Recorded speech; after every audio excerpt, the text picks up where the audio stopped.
آج کی اس ویڈیو میں ہم آپ کو نہ صرف حضرت عمر بن عبدالعزیز کا تعارف کروائیں گے بلکہ ان کی زندگی سے کچھ ایسے واقعات سے بھی روشناس کروائیں گے جنہوں نے نہ صرف مسلمانوں کی بلکہ اس وقت کے حکمرانوں کی تقدیر بدل دی۔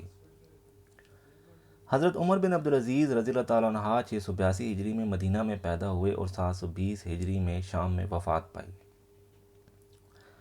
گزشتہ ایک ساتھ میں ہم نے آپ کو بتایا تھا کہ یزید کی موت کے بعد مروان خلیفہ بن گیا۔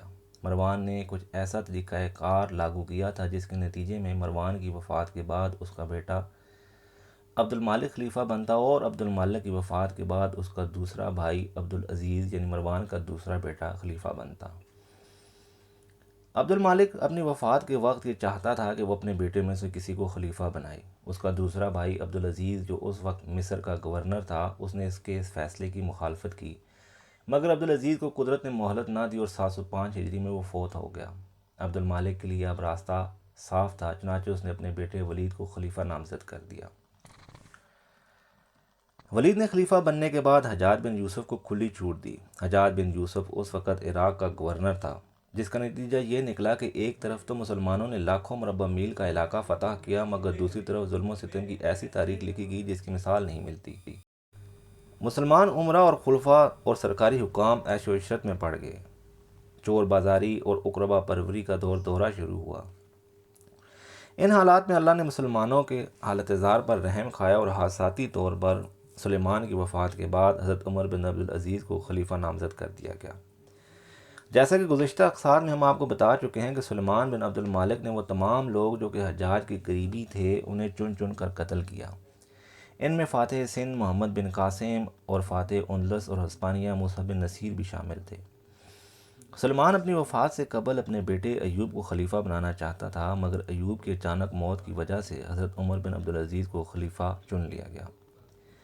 یہ دور ایسا تھا کہ جس میں شیعہ، سنی، عربی، اجمی اور مختلف قبائل باوجود دائرہ اسلام میں داخل ہونے کے ایک دوسرے سے نفرت کرتے تھے۔ حکمرانوں کو عوام سے کوئی سروکار نہیں تھا اور ہر شخص مال بنانے کے چکر میں تھا۔ حضرت عمر بن عبدالعزیز جب خلیفہ بنے تو انہوں نے مسلمانوں کے حکمرانوں کی یہ حالت دیکھ کر اندازہ لگا لیا کہ اگر یہی حالات رہے تو بہت جلد مسلمانوں کی سلطنت ٹکڑے ٹکڑے ہو جائے گی۔ چنانچہ ایک روز آپ نے تمام گورنرز کی دعوت دی۔ جب تمام لوگ دسترخوان پر بیٹھ گئے تو آپ نے انہیں بھجے ہوئے چنے اور پانی ساتھ دسترخوان پر پیش کیا اور محو گفتگو ہو گئے۔ وقت گزرتا گیا اور آدھی رات ہو گئی۔ اس وقت آپ نے پرتعیش کھانے منگوائے، مگر وہ گورنرز اور سرکاری افسران جو کھانے کے رسیا تھے اور کھانے کو ہاتھ تک نہ لگایا، کیونکہ باتوں باتوں میں انہیں پتہ ہی نہیں لگا اور وہ بھجے ہوئے چنے اور پانی اتنا زیادہ پی گئے کہ ان کی بھوک ہی ختم ہو گئی۔ اس وقت حضرت عمر بن عبدالعزیز نے کہا کہ آپ کا مقصد پیٹ بھرنا ہے، وہ بھی اتنا کہ زندہ رہا جا سکے۔ اگر آپ عوام کی جیبوں پر ڈاکہ مار کے اور رشوت اور حرام کی کمائی سے کھائیں گے تو تب بھی آپ کا پیٹ بھر جائے گا، مگر اس کا اجر قیامت والے دن آپ کو ایسا ملے گا کہ آپ کے لیے صرف جہنم کی آگ ہوگی۔ یہ ایک چھوٹا سا واقعہ ایسا تھا جس نے تمام گورنرز کی آنکھیں کھول دیں اور انہوں نے فیصلہ کر لیا کہ وہ اب اپنی باقی زندگی مسلمانوں کی خدمت اور اسلام کی سربلندی کے لیے وقف کریں گے۔ دوسری اہم بات یہ تھی کہ حضرت عمر بن عبدالعزیز خود بھی ایک نیک اور خدا ترس انسان تھے۔ اسی وجہ سے آپ کو مسلمانوں کا 5واں خلیفہ بھی کہا جاتا ہے۔ حضرت عمر بن عبدالعزیز کی والدہ کے بارے میں آپ بتائیں کہ وہ حضرت عمر فاروق رضی اللہ تعالیٰ عنہ کی نسل میں سے تھیں اور ان کی گرینڈ ڈاٹر تھیں۔ حضرت عمر بن عبدالعزیز نے اپنا بچپن مصر کے صحرا میں گزارا۔ کچھ وقت آپ نے مدینہ میں بھی گزارا، جہاں پر آپ نے حدیث کا علم سیکھا اور آپ کو اہل مدینہ کی قربت کا شرف حاصل ہوا۔ یہ اہل مدینہ کی قربت ہی تھی کہ جس کی وجہ سے ولید بن عبد المالک نے آپ کو مدینہ کا گورنر تعینات کیا۔ ولید کے حکم پر مسجد نبوی کی توسیع کے لیے آپ نے بہت کام کیا۔ آپ اہل مدینہ پر بہت مہربان تھے اور وہ لوگ جو حجاج کے ظلم سے تنگ تھے وہ بڑی تعداد میں مدینہ میں آ کر رہنا شروع ہو گئے۔ یہ بات حجاج کو ایک آنکھ نہ بھائی اور آپ حجاج کے دباؤ پر مدینہ کی گورنرشپ سے معزول ہو گئے۔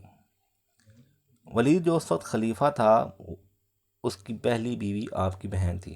اس وجہ سے گورنرشپ سے معزول کرنے کے باوجود حضرت عمر بن عبدالعزیز ولید کے بہت قریبی تھے اور آپ ولید کے دربار کے ساتھ ساتھ سلیمان کے دربار سے بھی منسلک رہے۔ حضرت عمر بن عبدالعزیز کے خلیفہ بننے کا ایک فائدہ یہ بھی ہوا کہ مختلف قبائل جو خلافت کی وجہ سے ایک دوسرے کے ساتھ جنگ کے لیے تیار تھے وہ خاموش ہو گئے اور تمام لوگوں نے حضرت عمر بن عبدالعزیز کی بیعت کر لی۔ جب حضرت عمر بن عبدالعزیز خلیفہ بن گئے تو آپ نے عراق کو مختلف حصوں میں تقسیم کیا، کیونکہ حجاج ایک بہت بڑے علاقے کا گورنر تھا، اور حجاج کے بعد سلیمان نے یزید بن مہلب کو گورنر تعینات کر دیا۔ آپ نے یزید بن مہلب کو نہ صرف گورنرشپ سے معزول کیا بلکہ اس کی چیرہ دستیوں اور منتقم مزاجی کی وجہ سے اسے قید بھی کر دیا۔ اس کے بعد آپ نے نیک اور اچھی شہرت کے حامل افراد کو گورنر تعینات کیا اور فاتح خراسان قتیبیہ بن مسلم کے بھائی کو خراسان کا گورنر تعینات کیا۔ یہاں پر ایک اہم بات میں آپ کو بتاتا چلوں کہ اہل تشیع حضرات تنقید کرتے ہیں کہ عمر بن عبدالعزیز رضی اللہ تعالیٰ عنہ نے حجاج کے قریبی رفقا کو اعلیٰ عہدوں پر تعینات کیا، مگر سچ تو یہ ہے کہ قتیبہ بن مسلم جنہوں نے خراسان اور بخارا کے علاقوں کو فتح کیا تھا، وہ نہ صرف اچھے جنگجو اور نیک اور پارسا مسلمان تھے بلکہ اسلام اور خلفاء کے وفادار بھی تھے۔ اس وقت ضرورت ان لوگوں کی تھی جو کہ باغی نہ ہوں اور اسلامی مملکت کے ساتھ وفادار رہیں۔ پھر کسی کا عزیز یا رشتہ دار ہونا اس بات کو ثابت نہیں کرتا کہ وہ شخص بھی اپنے عزیز یا قرابت دار کی خصوصیات رکھتا ہے۔ اہل تشیع و بنی امیہ پر تنقید کرنا اور جس شخص کا تعلق بنی امیہ سے ہو دشنام درازی کرنا درست قرار دیتے ہیں، مگر یہ بات درست نہیں ہے۔ حضرت عمر بن عبدالعزیز کے دور میں کوئی بڑی جنگ نہیں ہوئی، مگر بازنطین سلطنت کے ساتھ جھڑپیں جاری رہیں، یعنی بازنطین سلطنت کو یہ باور کرایا جاتا رہا کہ مسلمان طاقتور ہیں اور وہ کسی بھی وقت بازنطین سلطنت کے لیے خطرہ بن سکتے ہیں۔ حضرت عمر بن عبدالعزیز کے دور میں کوئی بڑی فتح نہ ہو سکی۔ بغض و عناد رکھنے والے یہ کہتے ہیں کہ حضرت عمر بن عبدالعزیز کے اندر جنگی صلاحیتیں ہی نہ تھیں۔ کوئی ایسا شخص جو بازنطین سلطنت کے خلاف مسلسل جنگ کا حصہ رہا ہو، کیا ممکن ہے کہ وہ جنگ سے خوف زدہ ہو؟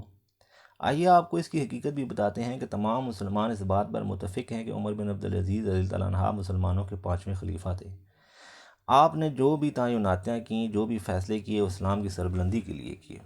اب وجہ کیا تھی کہ آپ کے دور میں کوئی بڑی فتح نہ ہو سکی اور جنگیں دوسرے غیر اجمی لوگوں کے ساتھ اور کافروں کے ساتھ نہ لڑی گئیں؟ اس کی وجہ یہ تھی کہ سابقہ خلفاء کے دور میں اسلامی سلطنت بخارا اور ہسپانیہ تک پھیل چکی تھی۔